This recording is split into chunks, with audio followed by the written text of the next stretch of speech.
Tā, Tauta Latvijā, labu rītu. Mazliet pakritizēšu darba piedāvājumus, sludinājumus. Jā, te ņemos atkal krauju piekabē savu preci un krauju preci un vienā mirklī palūrēju, ko Facebooks. Tajā kaut kādos tur darba sludinājumi, tur tiri kaut ko piedāvā. Nu, es tā vienmēr turu roku uz pulsa, viss, kas saistās ar darbiem, un skatos, mēģinu saprast, kas, ko, pa cik un kur un kā, un tā. Un tur, un ne tikai tur, daram tādu tendenci, kāpēc ātro īso video uztaisīšu. Tāpēc, kad visur, kur es skatos, ir ielikts iekšā šie, darba piedāvātāji raksta. Divas lietas, kas krīt acīs. Pirmais, viņi visi grib, kā es lasu, kad tur nezērājus, tur, telefonā tādi, kas nesēdēs, un pēc kaut kādas tur naudas saņemšanas nepazudīs tur 2., 3. dienā, ja? To arī Popovs Juris savos autospeci.lv tur sūdzās, kad saņem naudu, tad uzreiz 2.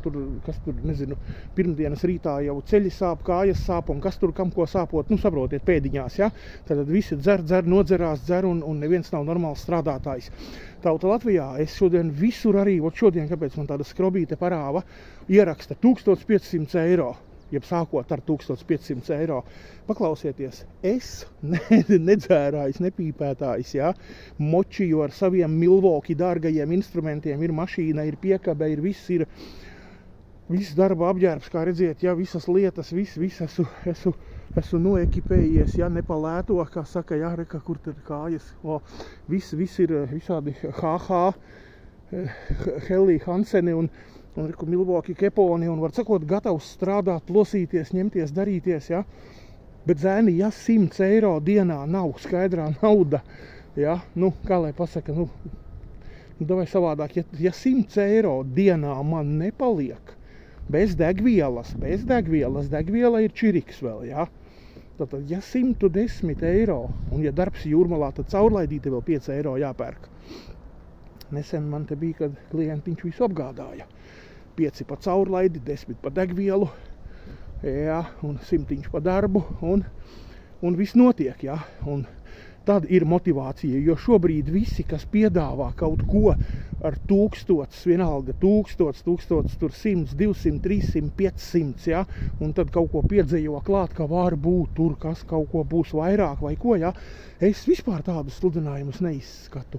Es vispār, jo kā lai pasaka, jo, ja būtu tā, sākot ar 2 štuki, ja, viss, es būtu 2. rītā klāt, ir nedzērājs, nepīpētājs, kā lai saka, bliezējs, ja, sistu pa bunģām, ja, bet Tauta Latvijā bez 2 štukām mēnesī, ja, kurām man ir jāpaliek železno, un tas ir minimums, ja.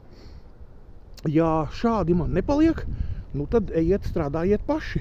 Un tad pie jums ies šie dzērāji, pīpētāji, telefonos sēdētāji un vēl kādi, loderi, ja? Tā kā Tauta Latvijā, ja džekam nepaliek 2 štukas kā minimums skaidri ķepā, ja, tad tie sludinājumi ņirgāšanās, un zēni, ejiet, strādājiet paši, jau mocaties. Gribiet normālus džekus, sākiet ar 2 štuki, kad cilvēkam paliks uz rokas, ja, kā saka, viņam nekas nekur neko, ja, viņam jābūt 2 štukām kā minimums konstanti, nekādi atvilkumi, novilkumi, tad ir stāsts.